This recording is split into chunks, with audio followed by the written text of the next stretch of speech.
Hey everybody, it's vlog time. So I was at VIP Game Store today, and I'd like to show off a couple of things that I picked up as part of my collection, and maybe stuff that I will be doing some future videos on. So let's go ahead and get started here. I've never played these. Blood Rain 1 and 2. My buddy Andy, I remember back in the day, he had bought these, or that he was playing Blood Rain, and that he said that he really liked it, and I think along with Blood Rain 2. And I just remember seeing the gameplay for Blood Rain, that it looked awful, but I've never played it. I don't know if it holds up. I'd be curious to do a video on it, see if it's actually any good, or if it's bad. I did play the side-scroller game of Blood Rain that they made a couple of years ago, and because I'm a sucker, for kind of throwback side-scrollers, and I remember liking it at first, and then as I kind of kept going, I really wasn't liking it in terms of the controls. And next up, a game that I played back in the day and really liked, never finished, and I think I'll do an Adamantium Rage review for, The Punisher. This game, had, its execution moves, and I remember it being quite a bit of fun and gruesomely violent, of course, but, it's the frickin' Punisher, so of course it has to be. So that is going to go into the review pile at some point. And then I got a couple of titles here, kind of for collector's sake, and mostly because I would prefer to actually have them in physical form. Copy of original Silent Hill. I actually have a digital copy of this on my PlayStation 3, but I don't trust that digital is going to be there forever, and seeing as how PS3 is now a bit of an outdated system, I do actually wonder if that game will still be playable on there, along with a bunch of other stuff that I have. But I got this. It's part of my collection, so at least I have it if I do want to play it, and it's a great game. I'd love to try to do, like a special Halloween Let's Play of it and just scare the crap out of myself. This next one is a sequel follow-up that, to a game that I love. And I remember I played it at one point, just based on recommendations and things that I had heard. And I really didn't like it that much. Of course, I didn't play it for very long. I played it for maybe an hour or so, and that is Chrono Cross. Mostly, I just didn't like how it just felt like a bad rehash of Chrono Trigger. Especially because how in the booklet for the main character, how it even goes so far as to describe him as, he's the silent type. It's like, oh, so he's Chrono? Because Chrono never talked. So, I don't know. But like, all over online, everybody always praises Chrono Cross and talks about how, like, oh, it's such an amazing game, it's so deep and in-depth, and the music is great. And, and I mean, and I loved Chrono Trigger, so, and everybody, really wanted a follow-up or a sequel to it. Hell, the game, with its multiple endings, leaves it open for a sequel that Square's just never done. Of course, I'd have to imagine, even now, if they did do one, it would probably not live up to it. It would, it would probably not be very good. So, sort of a damned if you do, damned if you don't situation. All right, next up, I own this digitally, and I did a video on it recently. Neo, because I'd like to actually be able to play it in 10, 15 years when PlayStation 4 becomes obsolete and all my digital shit just becomes digital shit. This next one, I already own the cartridge, just have to have the box. Beavis and Butthead. I played this back in the day at some point, because I didn't have a Genesis growing up, and I remember I played the Super Nintendo version, and I think I beat it in probably, maybe a couple hours or so. Not this, the Super Nintendo version. And I remember not really liking it that much. And my stepsister actually owned a Sega Genesis, and a few times that she would come over and stay the night, she'd bring over her Genesis. And I remember playing, you know, Mortal Kombat 2 and Mortal Kombat 3 on it. And I just remember, you know, the sound for the music and all the sound effects on the Genesis for Mortal Kombat 2 and 3 was just awful dog shit. But then I played this, and it's like, wow, this game's freaking awesome. You know, and I loved it. So, and still love it. Next up, the game I remember I played when it came out and being interested in it, you know, because it's based on a popular franchise, Shinobi. And I remember I played this for quite a few hours that day and quickly thinking, wow, this game sucks. It's, and I only played it once. I probably took it back either that same day or probably a few days later. And I just remember, you know, the graphics and the story not being very good. You know, the story just being very predictable. And a lot of the enemy types just being really stupid. I mean, at one point you're fighting dogs that have swords in their mouths and all this. And I'm sure for some people, you know, that's probably really cool and silly and funny, but it's not often what I want out of my game. You know, unless that's what I'm going into. So, I don't know, maybe I'll do a video on that at some point. We'll see.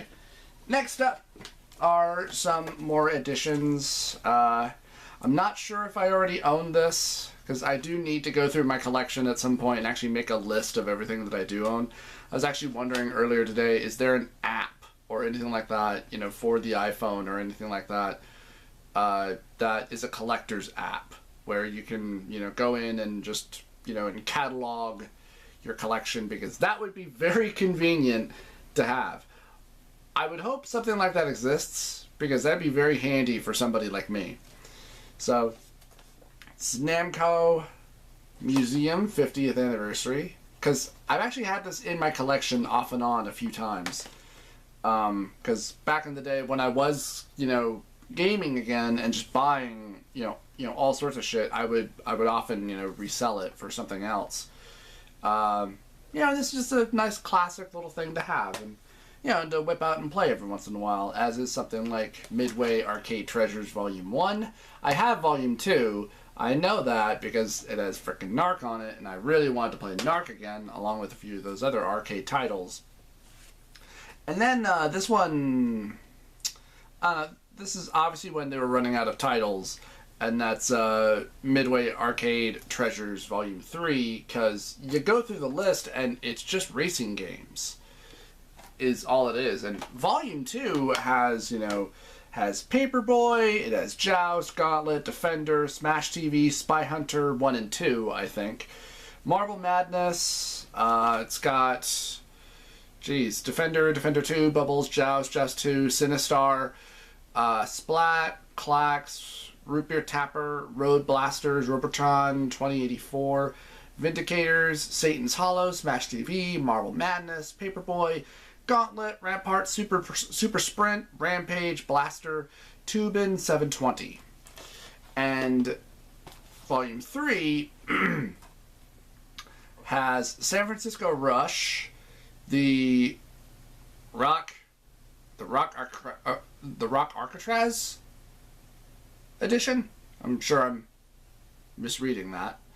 Hydro Thunder, Super Off-Road, Badlands, Race Driving, Stun Runner, San Francisco Rush 2049, Off-Road Thunder.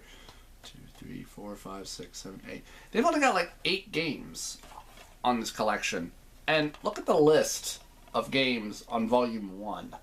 Hell, even if you look at the list of the collection on Volume 2, it's probably just about the same, if not maybe 5 games less.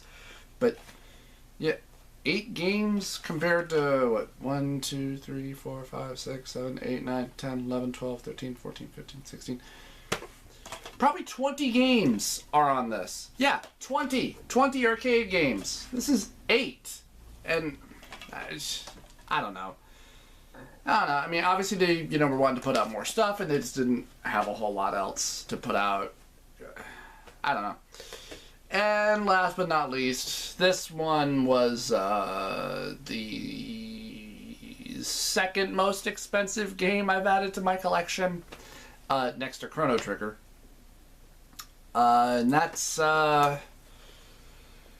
Doom, Super Nintendo. I mean, we had a PC growing up, but I wasn't much of a PC gamer. And I remember we had Doom, and I know that because, you know, because my brother would play it, and he wouldn't let me play it. Dick. And so when I heard or found out that Doom had gotten ported over to the Super Nintendo, which we had, I rented it and played it. And I remember being scared like hell to even just play the first level, to even just play the game. Of course, I was like in middle school, I think, when this came out.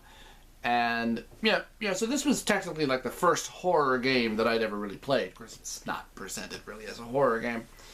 And, you know, and was blown away by it. And at one point, like, we bought the game, and I had the strategy guide, and I would just play the crap out of it, looking for secrets, and, you know, and it's funny, you know, how today, you know, this game... Well, this version of this game, I'm sure it gets shit on because, you know, because it's on the Super Nintendo, and the Super Nintendo you know, is now considered to not be as powerful and just a very slow and kind of rigid system. And, I mean, I haven't played this version of Doom in a long time, but I remember thinking that it ran pretty well, and I don't remember how well graphically it looks. You know, I'm sure it's obviously not as good, you know, as the PC version was, or I mean, especially considering, you know, you can play, you know, the original version of Doom now, you know, on the 360 or even on the PS4 now, I think. You know, but, you know, this was just another game from my childhood, and I mean, God, I mean, look at the box. I mean, look at that. This is like a great in-condition box, and I haven't actually even cracked it open yet. And the box was also sealed, too. So this was, you know, a collector's edition. But for me, it's like, as a, you know, quote-unquote collector, I do collect, but I do like to play the stuff that I collect. So it's not, you know, just going to sit on my, you know, it's not just going to sit on my shelf and just rot. Yeah, it's the red cartridge, of course. I was always kind of curious about that. Like, why, you know, why were there a couple of games? I remember this specifically, and also, of course, Maximum Carnage being red cartridges. I was always curious about that. Like, why? Why are they in red cartridges? I don't get that. But, yeah, it's so cool. And, yeah, it's got the manual. I remember the manual at the time, too, being kind of cheesy. You know, actually going into detail of, you know, actually kind of giving you a context story as to what was going on and why you were there and everything. You're a Marine, one of Earth's finest warriors, man. Yeah. Good times. Well, that's the latest update on my ridiculous game collection. I'm sure I own multiple copies of some of this stuff. I kind of hope I don't, but if I do, I can always, you know, take it back to the store and, you know, and resell it. Something I've never actually mentioned. You notice, you know, of course, you know how there's no, you know, price tags or anything like that. I always like to take that shit off. But see, what I really like about VIP. I mean, this is something that they themselves actually, you know, try to do about, you know, their store and about everything that they sell, from their games and their movies. Of course, I think they got rid of most of their movie stock. Is that what I really like about them is that they make sure that their price tags are easily removable. Yeah, they can still be a bit of a pain to get started. See, the reason I say that is because obviously, like with any other game store, they have to have, you know, their seal or their brand or whatever it is on the product that they sell, so that everybody knows, you know, where they got that game from.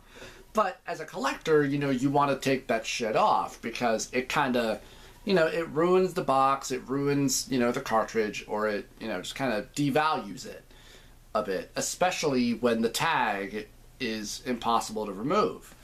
I remember them actually telling me a story at one point about there was a trading game pawn shop called A1 that I used to go to quite a bit. They're not around anymore.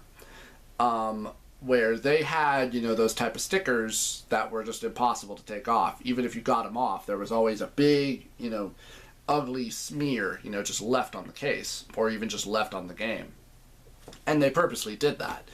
And there's a story about how a collector, or just a person in general, went in and wanted to buy a couple of games that they were stamping. And he said that he, would, take those games, as long as if they didn't stamp them. And the guy was about to stamp them, and he tells him this, and then the guy just goes ahead and just stamps them anyway and says, "Sorry, it's store policy." And then the guy was like, "Okay, well then forget it then, I don't want them," and then just left. Which I don't blame him, because I hate that shit. And that's, this is something nice, and and of course, it helps too, that they're very nice, they're very friendly, and they're incredibly helpful. If you, really want something, or if you're really looking for something, they will look it up and they will order it for you, and they'll try to give you a good deal too. Consider this, I guess, a promotion for them. I've been shopping at their store for probably the last year or so now, if not even a little bit longer. And I love them. They are a great store. They do retro and they do current. So, retro about as far as Nintendo, though, for you mad collectors out there. And they actually had a reproduction cartridge of Nintendo World Champions in there. It was going for $60. I didn't buy it, obviously, because I don't see the value in owning something that I'm not really going to play, or something that I have no interest in actually playing, or even doing a video on, or really anything like that. Especially something like that. So, I mean, it was nice to see. It was cool. I'm sure it's going to get them a lot of attention, I'm sure. I was actually surprised that the box copy of Doom remained in there for so long, but it was going, for like 130, 140. So, and that's quite a bit of money to shell out for a Super Nintendo box game, but, I mean, this is obviously, a repackaged, that was, well, maybe not repackaged, but obviously something that had been sitting in somebody's collection and just resealed and taken care of, and probably never played until now. So, alright, well, everybody, hope that you've enjoyed this semi-unboxing, more or less, just talking about, showing off some games I got, and probably be doing some videos. Of course, I have a shit ton of other games that I need to do videos on, that I want to do videos on. I got so many mech games, I got a shit ton of horror games, I got a whole bunch of action strategy games, I got so much shit. It's sad. It is fucking sad. No wonder why I don't have a life. Anyway, hope you guys enjoyed. See ya.